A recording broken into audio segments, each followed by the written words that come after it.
Chapter 6. Seeking a secure attachment. Quote, because children grow up, we think a child's purpose is to grow up, but a child's purpose is to be a child. End quote. Tom Stoppard. Quote, I hate it when someone gives me a compliment. End quote. Sally. Attachment theory may sound terribly academic, but this theory explores some of the most vital features of human development and has direct implications for those who experienced childhood harm. In fact, much of what it describes is so fundamental that it not only applies to human beings, but to mammals that care for their offspring. This material has been quite eye-opening for many people we have worked with.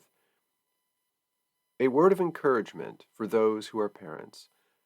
For people using this program who are parents themselves, it isn't easy to read this chapter without reflecting on their role as a parent. For many people who experienced childhood harm, parenting is very important, often because they feel a need to provide for their children what was missing in their development. However, it's not unusual for these individuals to be self-critical concerning their role as a parent.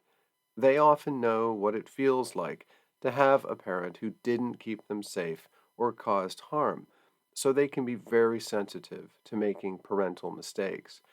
It's important to point out that all a child needs is to be fundamentally safe and loved. Beyond that, parents can make many mistakes and still provide good enough parenting. Some recognize that the complex trauma they experienced made being a parent more challenging. For example, some people we work with can feel conflicted about providing normal boundaries or discipline to their children. Others may experience complex feelings concerning physical intimacy with their children, especially if they experienced abuse or never received safe physical intimacy themselves. For these individuals, reading this chapter may trigger difficult thoughts or feelings about how they have coped with their role as a parent. If you feel you have struggled with your role as a parent in any way, we encourage you to look at this psychologically and with self-compassion rather than through any lens of self-blame. Also, remind yourself that you are engaging in a challenging model of help to support your personal development, which you deserve credit for. Attachment theory. It is essential that a child has a relationship with a carer that is characterized by enduring safety and care. This is the main idea behind attachment theory, and as obvious as this sounds, there are some very significant findings which come from this area of study. Let's have a brief definition of attachment, and then we will get into the helpful detail of what this theory is all about. The attachment between two human beings refers to the quality of the emotional bond. In a secure attachment, there are experiences of safety, warmth, and trust. To say an attachment is just an academic way of saying a relationship. So if we refer to a secure attachment, we just mean a secure relationship. Attachment is often considered with respect to the bond between a carer and an infant or child.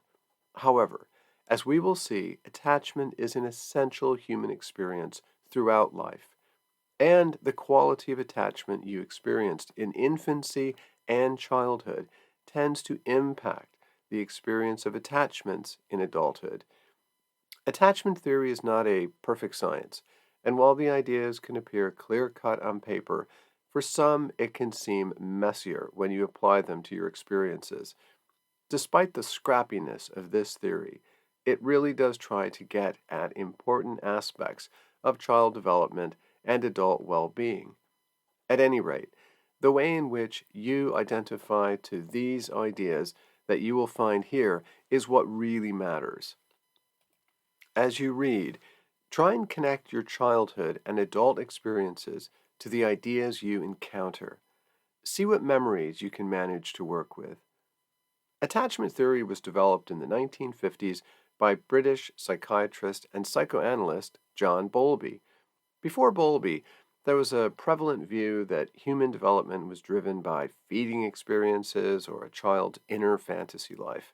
Today, these ideas seem out of date, and most people naturally assume that the developing bond between a caregiver and a child is far more important for healthy development. No one deserves more credit for this shift in thinking than Bowlby, and his theory has had a profound influence on hospital visitation to children, the shift away from orphanages to foster care, the need to support young mothers suffering from mental health problems, and how therapy is provided. Attachment theory indicates that the infant and child have an instinctual need to bond with or attach to a caregiver. This instinct to attach to a caregiver is based on the biological need for survival. The infant and child will naturally express attachment behavior, which is any behavior designed to form a bond with a caregiver. Infants and young children monitor adults and experiment with strategies to stay close to or attached to a carer. The form that attachment behavior takes can depend on the age of development. A newborn will cry and stretch out their arms. A 6-month-old will cling onto a carer or smile in delight. A 1-year-old may hold a carer's leg or express a wish to be picked up. A 2-year-old may want to hold a hand or cry.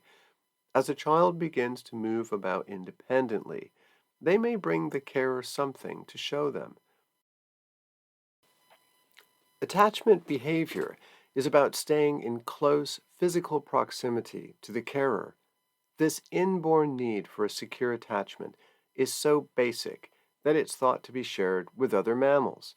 A chimpanzee and a human baby will cling to their mother in a remarkably similar way. A puppy will follow its owner all over the house to stay in close proximity.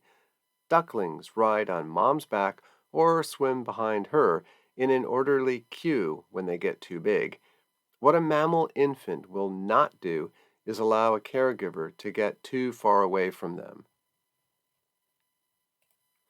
The mammalian brain evolved in layers. The first and innermost layer to develop is sometimes called the reptilian brain because it performs the most basic functions for survival, functions we still share with reptiles. Later formations of mammalian brain development underlie our essential need for contact and care from those within our species. Wessel van der Kolk makes an amusing point which illustrates this finding. He points out that any trip to your local pet shop will vividly depict the difference between the reptilian and the mammalian brain. Reptiles will happily exist alone in their glass enclosure, focusing on hunger and body temperature. A group of hamsters will typically play with one another and explore until they get tired, and then they will all form into a big furry pile and rest or sleep. The mammalian brain is wired for connection. A secure attachment to a caring adult provides the child with what is referred to as a safe base. If the child feels secure within the attachment, then they will have the confidence to venture away from the safe base, knowing they can return if they are frightened or confused. This means a child can explore the world, experiment, play spontaneously, and take healthy risks. If something gets scary, they can run or crawl back to the secure base, confident that the carer will soothe their distress or explain something. Having a safe base within a secure attachment will support the development of independence, self-confidence, and exploration. Those experiencing childhood harm often didn't have a safe base through a secure attachment.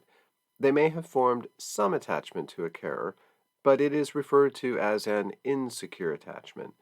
As adults, they can find it much more difficult to take healthy risks, expose themselves to new experiences, and tolerate disappointments.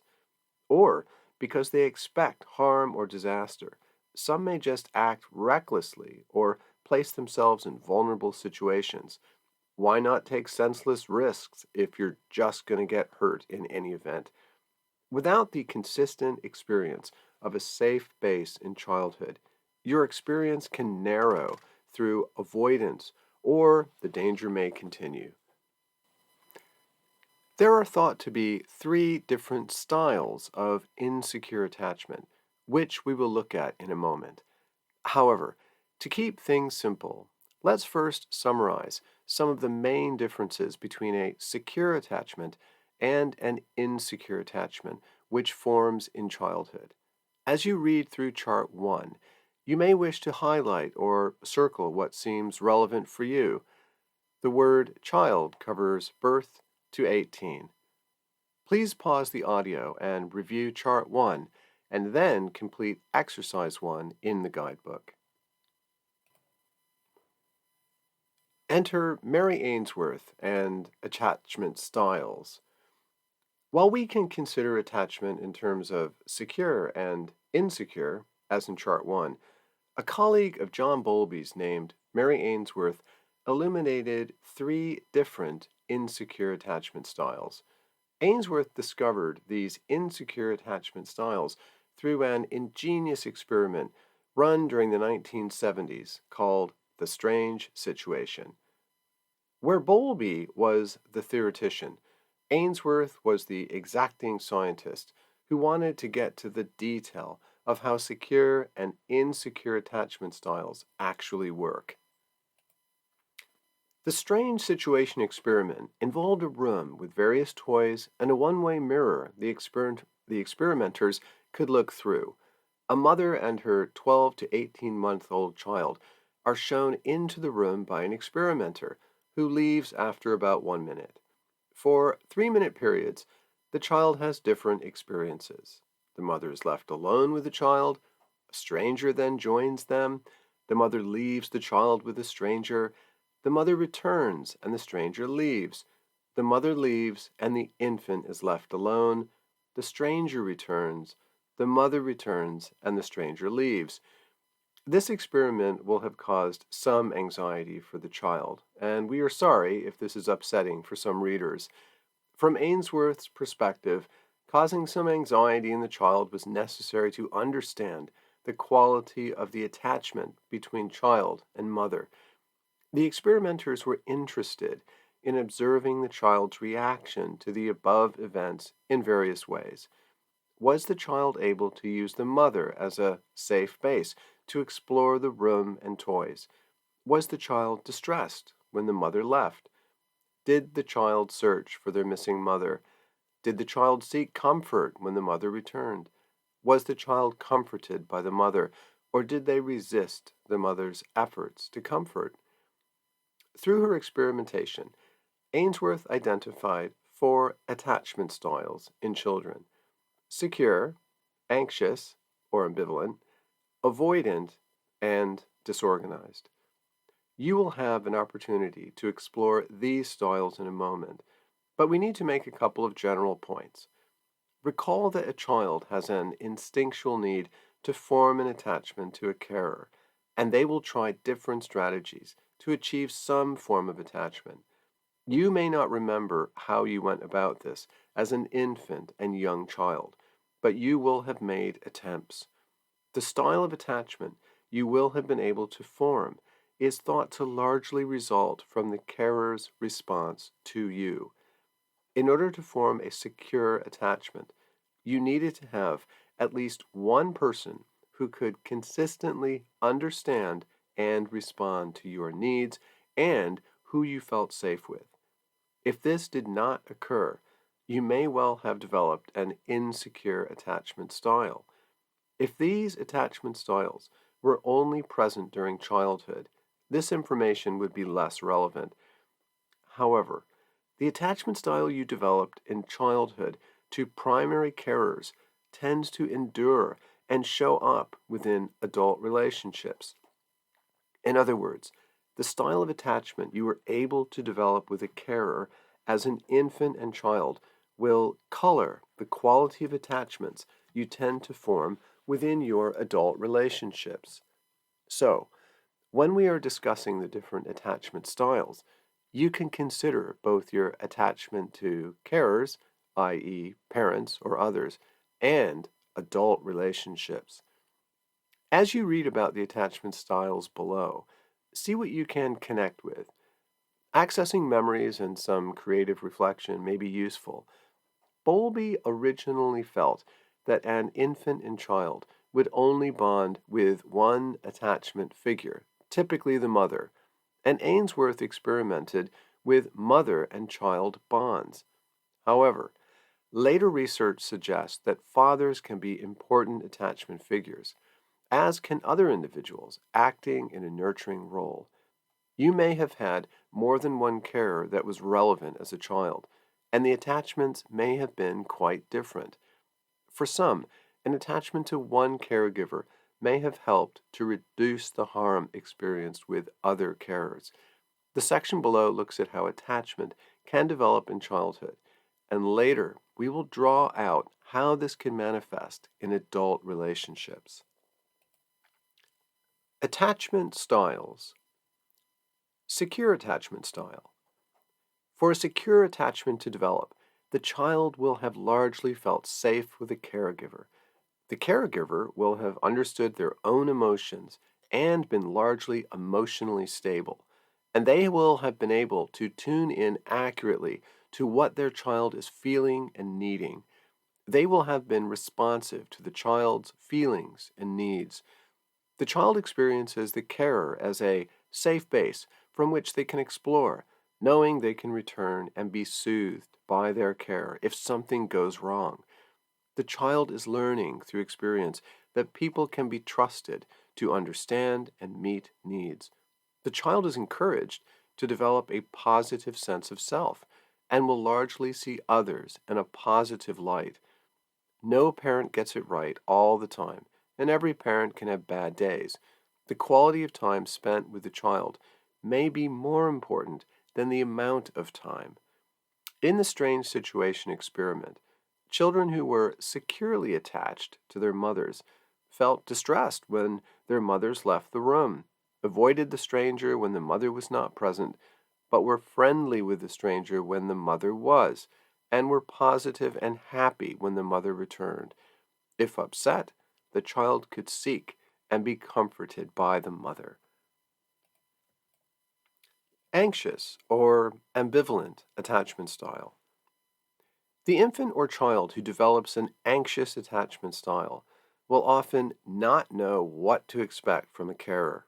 The carer may have been quite unstable, sometimes involved or connected with the child, but other times insensitive or unavailable. Affection or attention may alternate with abuse or neglect. The child wants an attachment, but also fears an attachment. The key here is inconsistency and instability on the part of the carer.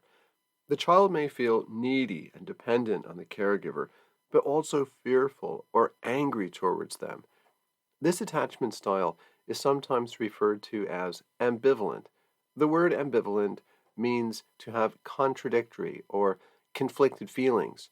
This captures how the child's neediness for an attachment is mixed with fear of rejection and abandonment. The child is insecure and develops a largely negative view of self, imagining that others will reject or abandon them because they are inadequate. The child can have a positive view of others, perhaps even seeing them as a savior or remedy. In the strange situation experiment, children thought to have an ambivalent attachment show intense distress when the mother leaves the room. They are fearful of the stranger. Approach the mother when she returns, but may push her away.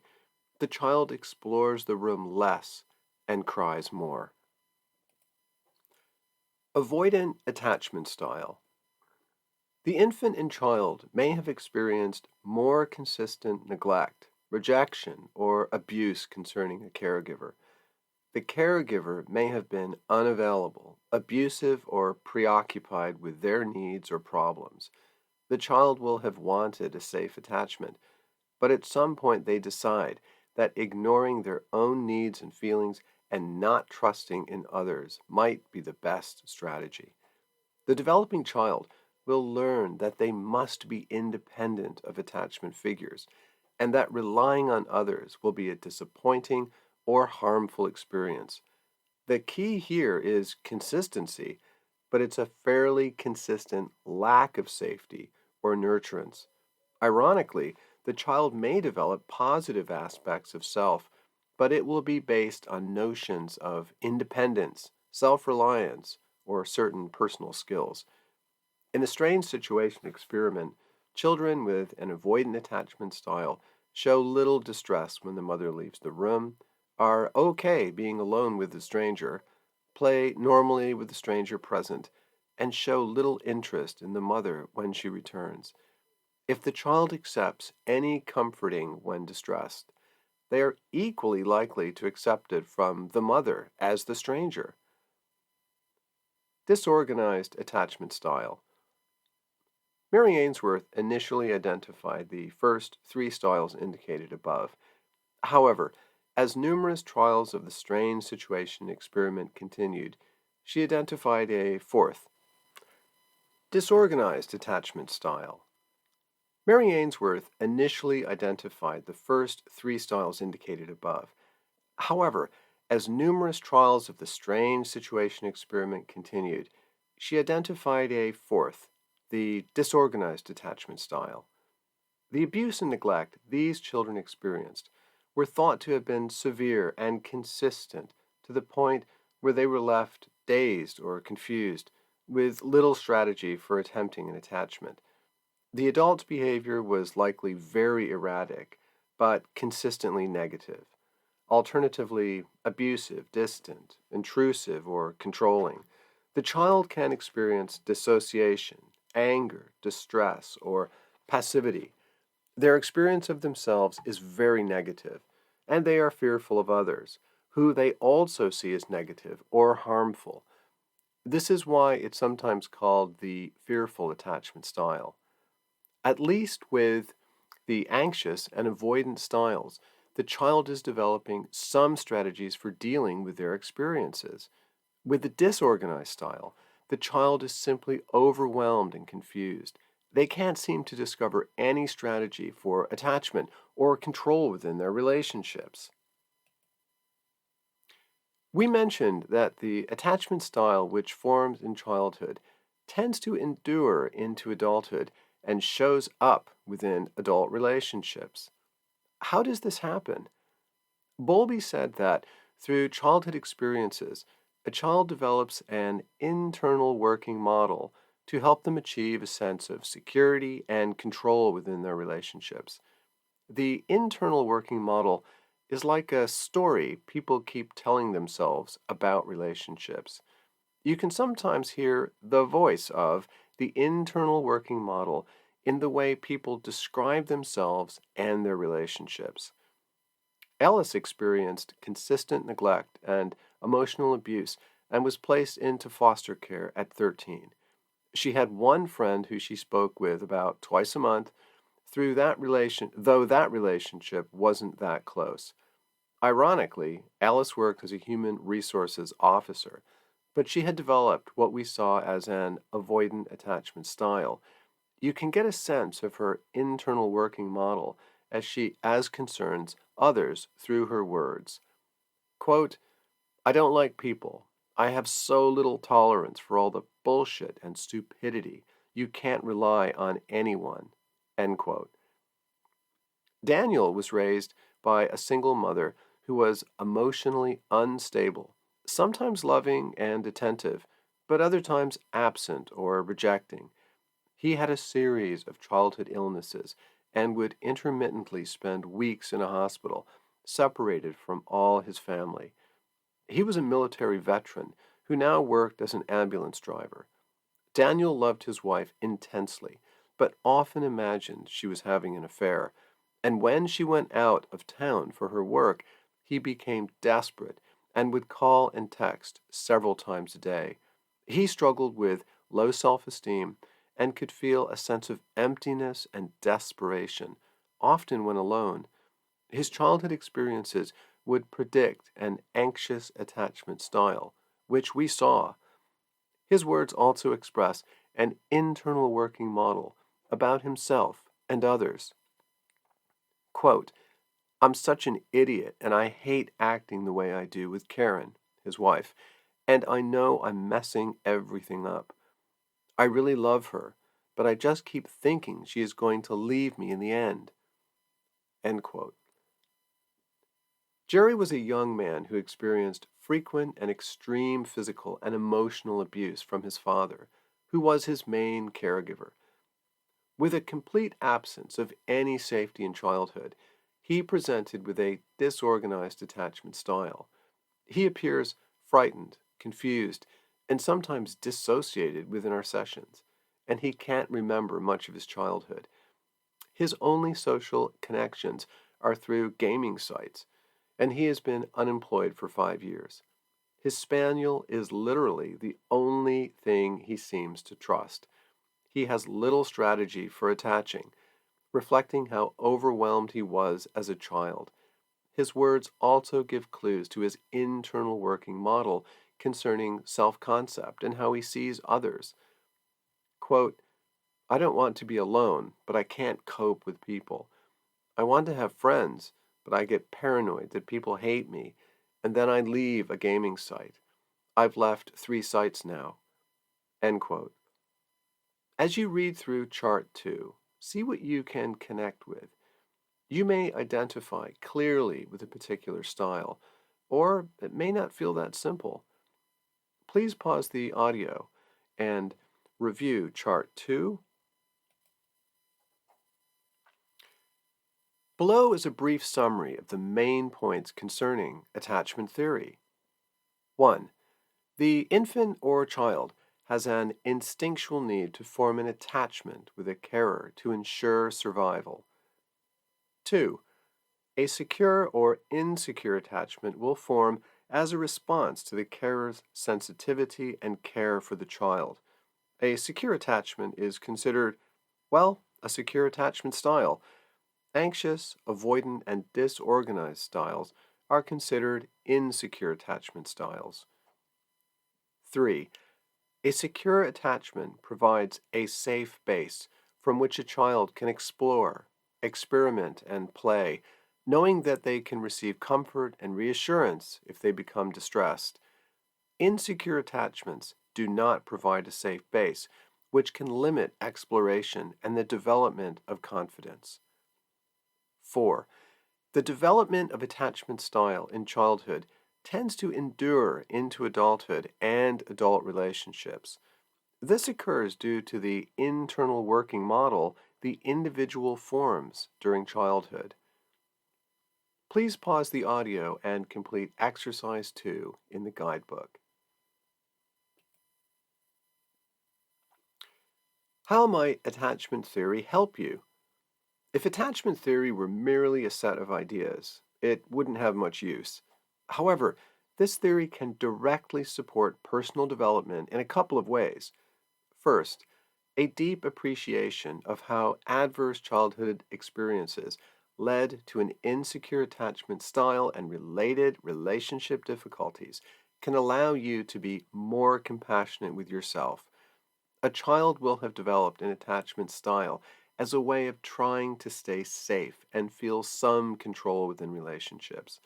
At the time, it made sense for a child to orientate themselves to carers in an avoidant, anxious, or ambivalent, or disorganized fashion.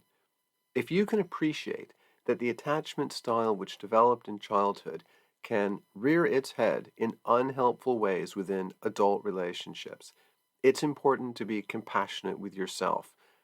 The 3 insecure attachment styles have unique expressions and challenges, but they all share something in common: a difficulty trusting that you are safe in relationships. This is an understandable consequence of childhood abuse, neglect, or abandonment. If your lack of trust expresses itself through an insecure attachment style, you are not failing. You may sense that you need to find ways of developing more secure attachments, but it's important to understand and work on relationship difficulties, not to punish yourself for them. An insecure attachment style develops over many years at the most vulnerable time in a person's development. So it's important to be patient with yourself. An insecure attachment style won't shift without a struggle. Second, if you can identify with an insecure attachment style, this might point you in the general direction of recovery. We mentioned Daniel earlier, an individual largely struggling with an anxious attachment style. He was the military veteran who experienced abuse and neglect from a single mother. He loved his wife intensely and could be caring and attentive. However, his low self esteem, jealousy, and fears of abandonment led him to be controlling and invasive, and his behavior was creating a crisis in the marriage. Daniel's appreciation of an anxious attachment style helped him see that he would need to work on self esteem, develop skills for dealing with his insecurities in ways which would not undermine his marriage, and cope better with his feelings when he was separated from his wife. He also needed to appreciate that one person can't meet all his relationship needs, and that developing friendships outside his marriage was safe and healthy. We mentioned Alice earlier, the HR officer who had experienced emotional abuse and neglect before being placed into care. She had developed an avoidant attachment style in childhood, which she continued to rely on as an adult. Alice kept people at a distance, was overly self reliant, felt uncomfortable with intimacy, and was quite critical of others. Alice's avoidant attachment style seemed to protect her and prop up her sense of self, but she often felt depressed, lonely, and angry. Alice was coming to recognize that if she was going to create secure attachments, she would need to trust others more, let people know who she was, allow others to help her, and let others get close to her. She would have to be more vulnerable in relationships with the right people. She needed to realize that she just couldn't sort all her problems or soothe her emotions on her own. This was a scary insight for Alice because she had decided long ago that trusting and being vulnerable with others meant she was going to get hurt or abandoned. Recovery was going to require time, taking risks in developing relationships, and experimentation. And then there was Jerry, the young man with a disorganized attachment style who experienced severe and ongoing abuse as a child. He related to himself, others, and life in a largely confused, disconnected, or overwhelmed fashion. Crushingly low self esteem and intense fear of social situations meant he could only connect to others through gaming sites. The avoidant and anxious attachment styles can certainly be problematic, but at least they represent some strategy for staying safe and having control within relationships. Mary Ainsworth theorized that people with a disorganized attachment style may have experienced more extreme trauma and a complete lack of care, so attempts to form attachments are just disorganized or muddled. Individuals such as Jerry may require professional help for some time because they have little inner resources they can rely on to direct personal development. For Jerry, a lot of work will focus on rebuilding a damaged sense of self and slowly developing trust in others and the world. Daniel, Alice, and Jerry represent unique examples of how insecure attachment styles can express themselves. Your attachment style will get expressed somewhat differently. To further help you reflect on how your attachment style may help you understand personal development needs, we offer generic descriptions in Chart 3. Please pause the audio and review Chart 3 and then complete Exercise 3 in the guidebook. Final note. Attachment theory and the four attachment styles are not a perfect science. For example, some people who experienced childhood harm can quite clearly identify with one of the attachment styles, and the insight this offers can make things simpler. Others can recognize the value of considering secure and insecure attachment, but find it harder to identify clearly with a specific attachment style. If this is true for you, be aware that some research suggests certain people may not fit neatly into one attachment style. And some people we work with feel that in addition to experiences of trauma, their inborn biological temperament plays an important role in their attachment difficulties. There is some research to support that this experience can also be true. However, despite the criticisms and ongoing debates, attachment theory has been going strong for over 70 years and is the predominant theory for explaining how childhood harm impacts child development and the patterns of relationship difficulty, which can later emerge. This ends the audio recording for the chapter on seeking a secure attachment.